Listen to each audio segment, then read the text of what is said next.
বিসমিল্লাহির রহমানির রহিম। ভি মানে দ্বারা, ইসেম মানে নাম, নামের দ্বারা শুরু করছি। কার নাম? আল্লাহ, মানে আইনদাতা, বিধানদাতা। আর রহমান তিনি দয়াময়, আর রহিম তিনি অতি দয়ালু। দয়াময় অতি দয়ালু বিধানদাতা বা আইনদাতার নামে শুরু করছি। সূরা লাইল আয়াত নম্বর 11। ওয়ামা ইউগনি আনহু মালুহু ইযা তারাদ্দা। ওয়া মানে এবং, মা ইউগনি, মা মানে না, ইউগনি মানে উপকারে আসবে, অর্থাৎ উপকারে আসবে না। আনহু মানে তাহার সম্বন্ধে। কার সম্বন্ধে? ইতিপূর্বে যে আল্লাহর বিধান কোরআনকে অমান্য করেছে এবং মিথ্যা আরোপ করেছে, তার কোনো উপকারে আসবে না। কি উপকারে আসবে না? মালুহু মানে তার সম্পদ। মাল মানে সম্পদ, আর হু মানে তার, তার সম্পদ তার উপকারে আসবে না। ইদা মানে যখন, তারদ্দা মানে তাকে অধপতিত করা হবে বা তাকে জাহান্নামের গর্তে ফেলে দেওয়া হবে। এক কথায় যে আল্লাহর বিধান পবিত্র কোরআনকে অমান্য করবে এবং মিথ্যা আরোপ করবে, তার সম্পদ, সারা জীবন যে সম্পদের জন্য ছুটে চলেছে, এ সম্পদ তার কোনো উপকারে আসবে না যখন তার কবরের গর্তে ফেলে দেওয়া হবে অথবা জাহান্নামের গর্তে ফেলে দেওয়া হবে। 12 নম্বর আয়াত বলছে, ইন্না আলাইনা লাল হুদা। ইন্না মানে নিশ্চয়ই, আলাইনা আমার উপরে দায়িত্ব, আমি আল্লাহ সুবহানাহু ওয়া তাআলা, আল্লাহ পাক বলছেন আমি আল্লাহ সুবহানাহু ওয়া তাআলার উপরে দায়িত্ব। লা মানে অবশ্যই, হুদা মানে পথ প্রদর্শন করানো, সত্য পথ, শান্তির পথটা দেখিয়ে দেওয়া, এটা আমি আল্লাহর দায়িত্ব। 13 নম্বর আয়াত বলছে, ওয়া ইন্না লানা লাল আখিরাতা ওয়াল উলা।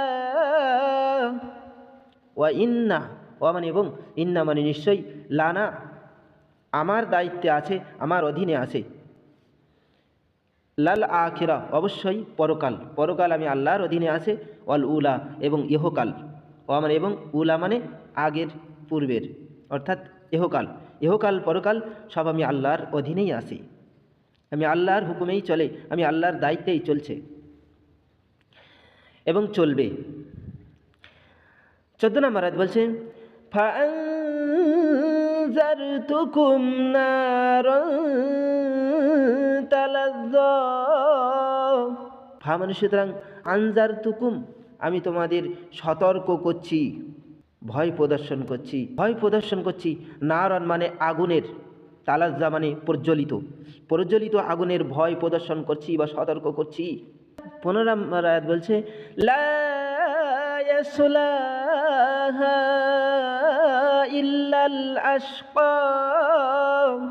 লা মানে না, ইয়াসলা মানে প্রবেশ করবে, হা মানে উহাতে, অর্থাৎ এই আগুনে প্রবেশ করবে না, ইল্লা ব্যতীত, আল আশকা চরম হতভাগা ব্যক্তি, যে ব্যক্তি চরম হতভাগা সেই শুধু ওই প্রজ্বলিত আগুনে প্রবেশ করবে। কে সেই চরম হতভাগা? 16 নম্বর আয়াত বলছে, আল্লাযী কাযযাবা ওয়া তাওয়াল্লা। আল্লাযী মানে যিনি, কাযযাবা মানে অমান্য করেছে, মিথ্যা আরোপ করেছে, মিথ্যা প্রতিপন্ন করেছে। কিসের? আল্লাহর দেওয়া ইসলামিক সিস্টেমকে, আল্লাহর এই ইসলামিক সিস্টেম, ইসলামিক বিধান, ইসলামিক কৃষ্টি কালচারকে যে মিথ্যা আরোপ করেছে। ওয়া মানে এবং, তাওয়াল্লা মানে মুখ ঘুরিয়ে নিয়েছে, ইসলামিক শরিয়াতের যে বিধান, শরিয়ে সিস্টেম, এই ইসলামিক সিস্টেম থেকে মুখ ঘুরিয়ে নিয়েছে আর অমুসলিম কালচার গ্রহণ করেছে, এই ব্যক্তি চরম হতভাগা। একবার সমাজের দিকে তাকিয়ে দেখুন তো, এই চরম হতভাগা যে ইসলামিক কালচার থেকে মুখ ঘুরিয়ে নিয়ে অনইসলামিক কালচারের দিকে মুখ ফিরিয়েছে, সেই হলো চরম হতভাগা, সেই এই আগুনের ভিতরে প্রবেশ করবে।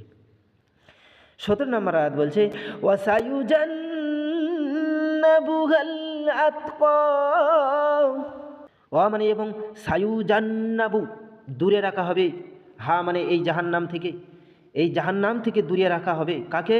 আল আতকা, আতকা মানে যে খোদাভীতি অবলম্বন করেছে, আল্লাহর ভয় করে চলেছে, ইসলামিক কালচারকে মেনে নিয়েছে, ইসলামিক কালচার মেনে চলেছে, সে ব্যক্তিকে দূরে রাখা হবে এই আগুন থেকে। 18 নম্বর আয়াত বলছে কে খোদাবিধি অবলম্বন করেছে। আল্লাযী ইউতি মালাহু ইয়াতাযাক্কা, আল্লাযী মানে যিনি, ইউতি মানে প্রদান করেছে, দান করেছে, ব্যয় করেছে, মালাহু মানে তার সম্পদ, তার সম্পদ দুনিয়ায় আল্লাহর পথে ব্যয় করে গেছে। ইয়াতাযাক্কা নিজের পরিশুদ্ধির জন্য ব্যয় করেছে। যে সম্পদ তারা ব্যয় করেছে দুনিয়ায়, তার নিজের পাপ মুক্তির জন্য করেছে, যে এই সম্পদ এভাবে ব্যয় করলে আল্লাহ আমারে ক্ষমা করবেন।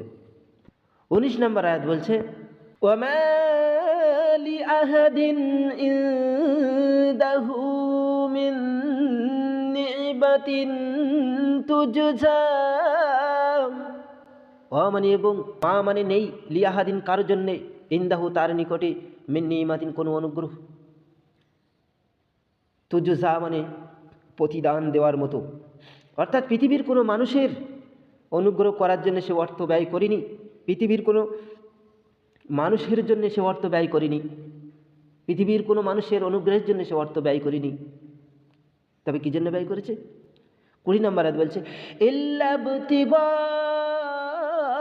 ওয়াজহি রাব্বিহিল আলা, ইল্লা তবে, ইবতিগা মানে অনুসন্ধান করার জন্যে, ওয়াজহি শব্দের অর্থ খুশি, রব্বিহি মানে তার প্রতিপালক, আল আলা মানে সুউচ্চ, সুউচ্চ মহান প্রতিপালক, তার যে সুউচ্চ মহান প্রতিপালক রব, এই প্রতিপালকের খুশি অনুসন্ধানের জন্য সে অর্থ ব্যয় করেছে।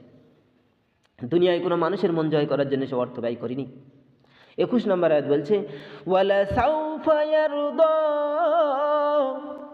মানে এবং লা সাউফা মানে শীঘ্রই, ইয়ারদা মানে এই বান্দা খুশি হয়ে যাবে, অর্থাৎ জান্নাতে আল্লাহ পাক তাকে খুশি করবেন আর সে খুশি হয়ে যাবে।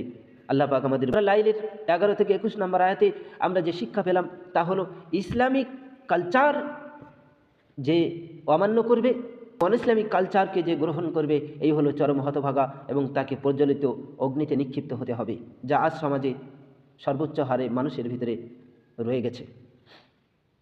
2 নম্বর শিক্ষা হলো তবে সেই ভাগ্যবান ব্যক্তি যাকে আল্লাহ পাক খুশি করবেন ওই মানুষ ব্যতীত। তার গুণাগুণ কি?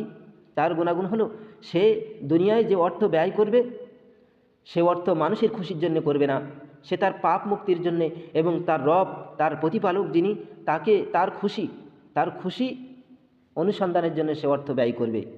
দুনিয়ায় ফুর্তি করার জন্য নয়, পাপের কাজে অর্থ ব্যয় করবে না, পাপ করার জন্য অর্থ নয়, পাপের কোনো অঙ্গনে অর্থ নয়, এবং মানুষের খুশির জন্য অর্থ সে ব্যয় করবে না। সে দুটো উদ্দেশ্যে অর্থ ব্যয় করবে, নিজের পাপ মুক্তির জন্যে আর রবের খুশির জন্যে, প্রতিপালকের খুশির জন্যে।